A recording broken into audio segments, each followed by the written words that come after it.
Welcome to another edition of Let's Talk About Mental Health. I'm Nels and I'm an addiction psychiatrist working in southern Vermont. And I'm Robert Stack. I'm a licensed alcohol and drug counselor. Good evening. And as a reminder to our viewers to contact us, we have a Facebook site as well as an email. The email is questions@letstalkvt.com and facebook.com/letstalkvt is to our Facebook site. Yeah.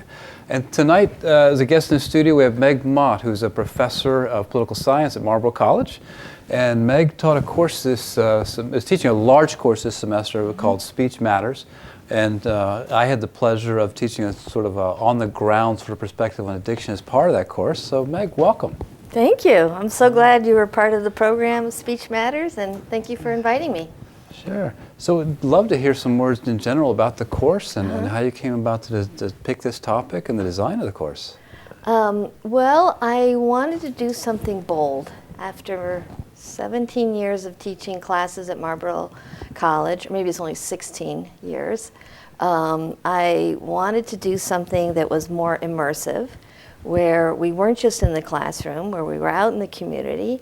And I wasn't happy with the service model, which would have had us doing volunteer work and good work, probably. But I wanted something that was a little bigger and that would actually get us thinking intellectually, socially, and creatively about a topic. So because Peter Shumlin put opioid addiction at the centerpiece of his State of the State address in 2014, I thought, wow, Vermonters are really focusing on this. What's that all about? And as a political theorist, I'm always interested in how people talk about whatever it is and what words they use, what words they don't use, and how things get framed. So I decided to just give an entire semester to reframing the national debate on addiction. And that's how I got in touch with you. Okay, yeah. I mean, I don't know if Marlboro would be considered an ivory tower, but it certainly sounds like the idea here was to really get on the ground with this. Exactly. The number of field trips, I think. I mean, it's a hot topic, so it was, I think, amazing you could sort of jump on that with so many different disciplines. Yeah, and luckily for me, before I became a professor and did the whole PhD thing, I was working as for the Brattleboro Area AIDS Project. It may have changed its name. And the Women's Crisis Center, which has definitely changed its name. So I had experience here in Windham County, being an advocate, being an activist, going up to the state legislature when the Violence Against Women Act was being considered. And so I wanted to draw the being out in the community and working on a policy issue, realizing that there were going to be lots of different perspectives and figuring out ways to listen to the different constituencies. And I also wanted to bring in some political theory where we're asking the big questions of what does it mean to call someone an addict as opposed to a person who uses drugs, or what does the war on drugs, how does it still define what we think of as who gets to participate and who can't participate in our democracy. So there must have been some some students who looked at the up-and-coming fall courses and said, "Oh, here's a course I know something about." Well, it was interesting because there were many students who wanted to take this class, and it was also for some people too close to home. And so I think that again, it's a topic that's a hard topic. It hits people in a really vulnerable place. So there were some students who decided this is going to hit too many painful spots for me, and made the smart choice. I'm really interested in what you're doing, but I can't just think about addiction 24/7 for an entire semester. And then there were other students who thought, well, I'm not so sure I'm interested in addiction, but I am interested in advocacy. I'm also interested in rhetoric and debate and speech, so I think I'll take it. And then they found out that, wow, when you talk about addiction, you get to all the big issues. So Yeah, lots of changes over the course of the semester. Yeah, and I think that's something that's really kept this career really sort of interesting for me. I mean, of course, you try to ignore the suffering when you talk about interesting, but there's so many different sort of ologies you can look at this to, where it's, biology, sociology, philosophy, Right. sort of, and then how the science then interfaces with the political sphere is really intriguing, so much so that with the richness of language, we've almost seen it boiled down to the idea of addiction, disease, these sort of singular terms that really don't capture the nuances and the complexity of the issue. So it's really Right. fascinating. You brought so much into this. Yeah, exactly. And we just came back from 3 days at the International Drug Policy Alliance, where that very trope, addiction is a disease, was under a lot of pressure. So there was this young woman, maybe not that young, in her 30s, from the NIDA, National Institute for Drug Abuse, is it? And they use the addiction as a disease model, and there was a lot of pushback from activists who were saying, you're pathologizing too many people, don't use that, to the point where nobody could see that sometimes that very same phrase, addiction is a disease, could be an effort to destigmatize That's right. And addiction. And like I said earlier, we were talking about it, it's almost unfair when you're talking about history to use today's standards to judge what someone else did 50 years ago. Exactly. And that's one of the things that when they made it a disease model, what they were trying to do or achieve was to take it out of the moral, to take it away from being a bad person. And people over and over would say, you're not a bad person, you're a good person with an illness. And a way of thinking about it. And as you know, AA started off and they started calling it an allergy and an obsession. And in the 1930s, people didn't know what an allergy was. They just knew that people reacted differently to different items. And so it was a way of talking about how Prohibition had just ended. Everybody felt like it was a failed experiment, but it didn't work. But there were still people who shouldn't drink. There were people who could drink and there were people who couldn't. And the way they thought about it was that two things happened. One is that some people who can't drink, once they begin to drink, they get cravings and they become almost obsessed with it. And it really begins to overtake them. And so, I mean, I think, and again, I can understand. I met Dr. Valerie Yanda, who I worked with years ago, and she used to say, anytime you get into people talking about whether or not alcoholism is a disease, what they're really talking about is politics. What they're really talking about is funding. They're not talking about what we're looking at. And I think, I mean, that must sound right to you. As a political scientist. When you hear that, they're really not talking about what we see in a person. They're talking about a way to how do we treat this, how do we fund this. And can you get Medicaid reimbursement or we'll make it an illness. And we just had go ahead. A little bit, or funding even for your research, for example, too. And the medical model. And again, we're back to that. We'll get it into the hospital. We'll make it a medical model. We'll get doctors. We'll get nurses. We'll get counselors involved, and we'll treat the disease. And go ahead. Well, so we began the class looking at AA and looking at the history of AA, and just as you're describing, how it came out of the conditions in the 30s and how it was a brilliant maneuver of taking something that could have been very stigmatizing and giving people a way to work with it. So the students, some of them had background with 12-step, and it had been incredibly useful to them. And others of them, and this is something that we're seeing through the medical model and also through the criminal justice system, is people being coerced to attend meetings. And that undermines a lot of the beauty of the original AA. So we had some very heated conversations of, was AA just another part of what Michel Foucault would call the disciplinary apparatus of getting human beings to confess their sins in such a way that they receive treatment, but that it was actually a depoliticizing effort.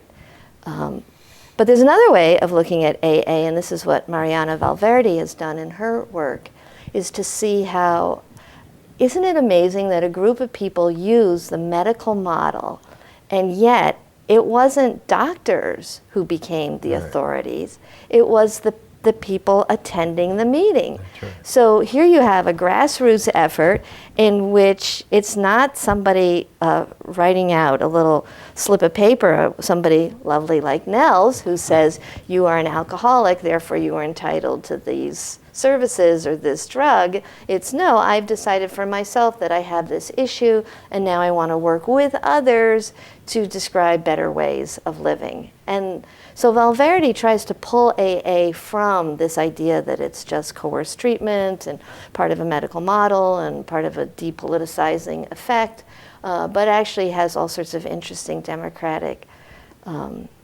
possibilities in it, in that it teaches people to come together, speak honestly about who they are, not feel ashamed, that's really big, and come up with strategies, different habits to live more fruitful lives. Right. They nowadays they call it self-help. Right. But the reason they called it self-help back in the beginning was because it meant they did it without doctors. Right. That's what what the term meant.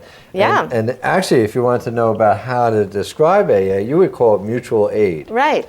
Now, when I took a course down in Rutgers, and the professor was teaching us, and he said that the Greek origin, so the word therapist, is the Greek origin of that, is somebody who has been wounded and lived. Oh, interesting. And the idea would be that if you had a wound and you lived, you could go and help somebody who had a similar wound. Right. And it's that same idea. Right. That you have that. Right. So, I mean, I think, you know, and also... It fits so well also with American frontier Protestantism. So the idea of these revivals, and I mean this with respect. I'm not saying this as a negative thing. But in the United States, there would be these revivals, and it would not be the ordained ecclesiastical authority. No, it would be people who had suffered and figured out through the experience of suffering how to help others. Oh, I would love it if there was another great awakening in America. Oh, I think we're ready. I think we're ready. It's going to happen very soon. It might involve psychoactive drugs, but that's part of it. That's another discussion. Yeah, but it's interesting with the book about Valverde, talk about free will versus determinism, which I think probably plays throughout themes of the use of language and social attitudes around addiction. Right. And we saw that with the gay rights movement as well, that people, and this has been really interesting for me, I like to study social movements, that the gay movement got a lot of authority at a certain point by medicalizing the condition of being gay. And it was a way of destigmatizing being gay and explaining it more to your parents or your confused relatives.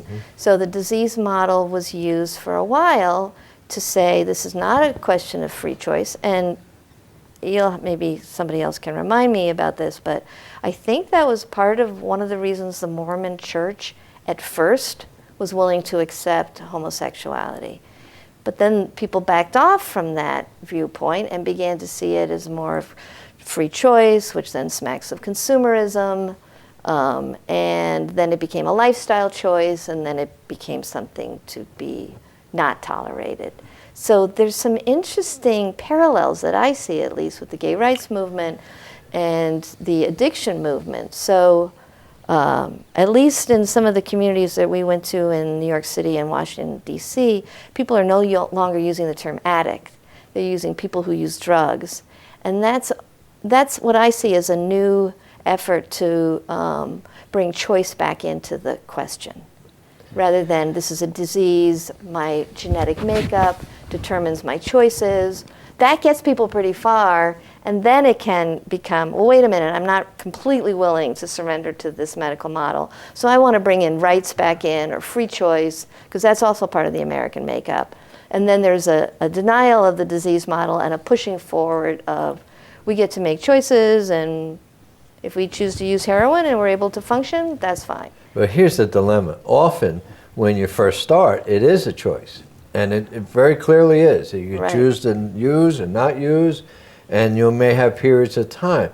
But for many people, there comes a point where when they could have stopped using, they didn't want to because of the benefits they get from using. It really, really makes their life almost meaningful in a way. The meaning of my life is to feel good. And the way I feel good is this drug. Right. And it becomes more and more center into your life. And by the time you get to the place where you decide, it's destroying my life and I want to stop, you find you can't. Right. And that's where it gets very interesting because, you know, when I used to counsel addicts, and you know, when you talk about using, and they'd say, I want to stop, but I can't.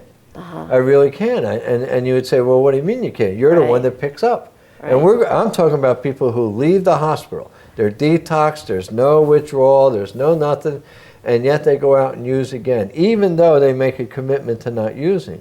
So that's Go ahead, yeah. So that's a great narrative. So what you just described, which is the narrative, and it is the narrative of the addict, in which the centerpiece is a person who begins with free will and loses free will because of their relationship to the substance.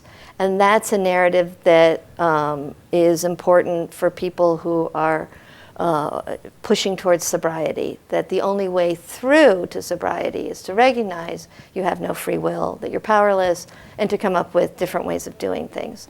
So there's another narrative that's been emerging. When did Bruce Alexander did his rat park study in Canada? 10 or 15 years ago. So that narrative runs, people will use drugs when they are in desperate circumstances, when they don't have good relationships, when they don't have good jobs, or they don't have meaningful work, and when they don't have stable conditions. But so it's a different narrative. So let me just pull that one through. Go ahead. Okay, so that narrative, and I'm not saying one is right and the other isn't, I'm always interested in what the different narratives are. So this narrative is saying that if you can provide people with good housing, and so Vancouver, Canada has taken this up very strongly, of providing even something called supervised injection facilities, where somebody can go in and inject, but rather than be given a clean needle and then be set free on the McDonald's around the corner in order to inject, there's actually places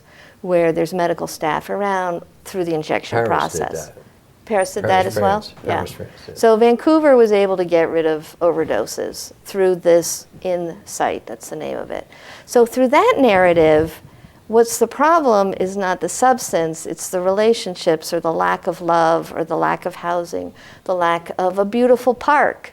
So this is why Bruce Alexander says, you want rats to stop self-medicating, give them a nice park. But that's a different narrative. But that's an older model that when addiction, and heroin addiction especially, was an urban phenomenon. It was almost an East Coast phenomenon, and cities like New Orleans, Chicago, San Francisco, and LA, most of them was 90% of all heroin addicts were within 120 miles of New York City. Just draw the circle, Boston, everything. And people would look at it was depredation, there was no jobs, there was poverty, there was all these other factors. But if you looked at heroin addiction today in Vermont, if you throughout anywhere, that's not true. The urban model is not true. We see if you look at the Hungry Heart, kids, that movie certainly re-emphasizes poverty. Yeah, but urban neighborhoods aren't the only deprived environments. Exactly. Yeah, but you see a lot of upper middle class people using drugs. You see people in Hollywood. You see lots of people, and you can't blame it on environment. But as you've often talked about, bringing spirituality into the realm, biology, psychosocial, right? There's so many pieces to this, and being advantaged does not necessarily give you all of those needs. Right. Yeah, but there's so many people. I mean, I'm just saying that model, that narrative, to use your word, is sort of focused on here's the external factors. If you give us jobs and housing and a park, we won't use heroin. Yeah. And I say that's not true. No, it wouldn't be that you won't use heroin. It's that you will use it in a way that you can still function, and that you will be able to avoid overdose. And I think that's where it's the difference, is the thing that the policy is trying to change, the relationship to the substance, which is the addict narrative. It's to change the relationship to the substance. If you move into the harm reduction model, it's to change the relationships between people. So Johann Hari, H-A-R-I, has gotten a lot of attention because he says the opposite of addiction is not sobriety, it is human connection. So you build human connections, you won't have addiction. So there's a third narrative. I just want to throw out one more. And this is the one I find the most interesting. And I think you might appreciate it too, given you finding a lot of truth in this idea of the addict wants to stop. And I'm using that term again, knowing that I just moved into your narrative as opposed to the person who uses drugs. The idea, and this I got from a woman named Nora Seeger, who used to do addiction medicine at Yale New Haven and has now moved to Chicago, where she's working on pain.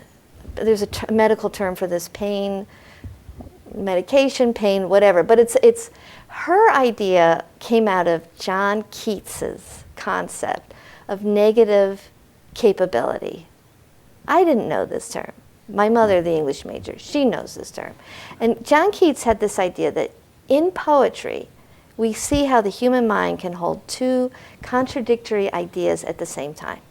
So somebody who wants to stop shooting up has that strong feeling. At the same time, they have this equally strong feeling, I must shoot up. And that poetry becomes a way at least to understand that these two things are happening at the exact same time.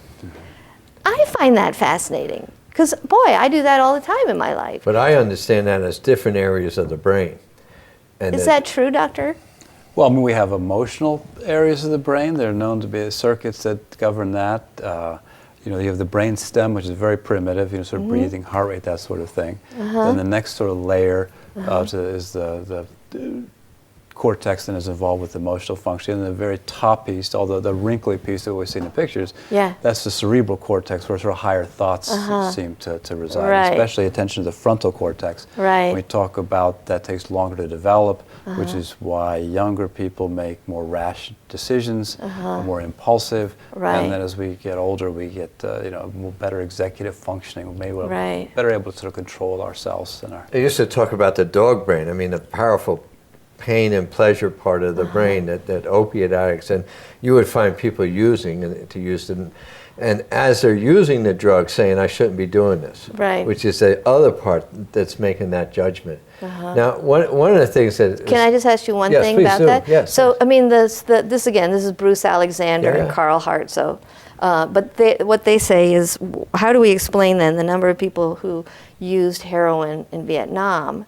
And those people who came back and were able to go back to happy lives, happy families, they stopped using. But what we know about that, they say that's an uncontrolled experiment, that if there's happiness, there won't be so much heroin. The study is looking at it wrong, because what we know about that heroin in Vietnam now is that they were testing them right before they would come back stateside. What they didn't know was when they came back from the field, you had 2 or 3 days to hang around. Some of the older urban young men would take heroin because there was a lot of it available. Drugs was available. They never used it when they were in the field. That was not something that would be done. It was something that was done. Other men waiting to ship back were drinking. There was guys that smoked pot, and there were guys that did, you know, heroin. And so when they did that and they tested them, they sent them to whatever, in Philippines or Taiwan, detox, Okinawa, wherever it might have been, and then sent them back to the States, and they didn't use. But that was not. Is this so? What about then the I'd people be careful who are about getting? calling them addicts. I don't think they were addicts. I don't think they were physically dependent on it. I think they were testing positive. So here's the thing: we all get exposed to opiates. We could go get an operation, get an opiate, say, "Wow, that's an interesting drug." But that doesn't mean that we become addicts. So so then there's always that question with that term, what is there objective data, or is it a person fills out a questionnaire and depending on their answers they become defined as an addict or not? I mean, the 12-step model would say nobody assigns that label, you assign it to yourself. I worked in the field, you work in the field, and we were never said an alcoholic or an addict. What we said, we were opiate dependent, which meant that you met 6 criteria out of 8. In the DSM. And that gave you a diagnosis of dependency. Self-administered survey. What do you think? I find it very, it's basically, I mean, who's in the power position, I guess, to define what this is. And I'm very intrigued when we're talking, it almost, we could take very sort of polar positions. They're you know, older ways of looking at things and more nuanced ways of looking at things. So how does this then conversation take place in public? Yes. Right? And then the interface was sort of an uncertain science around this and a need to make, say, political decisions. Right. How does like policy? You're a political scientist, right? Right. So this young mayor of Ithaca, New York, was at the Drug Policy Alliance, and he said something that's very wise that I could quote a philosopher, but I'm going to go with the young mayor from Ithaca, New York, and not mention Benedict Spinoza, but I could. And he said, we are not thinking persons. We are feeling persons who occasionally think. So getting at this issue about addiction, there's a lot of feelings attached to addiction. And if we take The Hungry Heart, and I'll just use that because a lot of people have seen that film. It takes place here in Vermont. It does use the medical model in the sense of that beautiful Dr. Fred is the voice of wisdom and care and concern. So you have a lot of fear happening. People are feeling afraid anyway about what is their future, what is their job, too much stress, lots and lots of feelings. Opioids enter into the mix, the feelings get stronger. Is there a way to turn it around? Well, war on drugs was a way of trying to frighten people from not dealing with their pain through illegal substances. Didn't work. People have a lot of really strong feelings, deep sense of pain about a whole bunch of different things. So I would say this is all taking place on the level of feelings, that we need to develop better habits of love. And I know maybe that sounds trite, but I mean, that's the beauty of AA. Sam Dodge, who came and spoke as part of the Speech Matters series, she's done a lot of work on placebo, and a lot of the placebo effect has to do with the relationship between the person who gives you the sugar pill, even if you know it's a sugar pill. So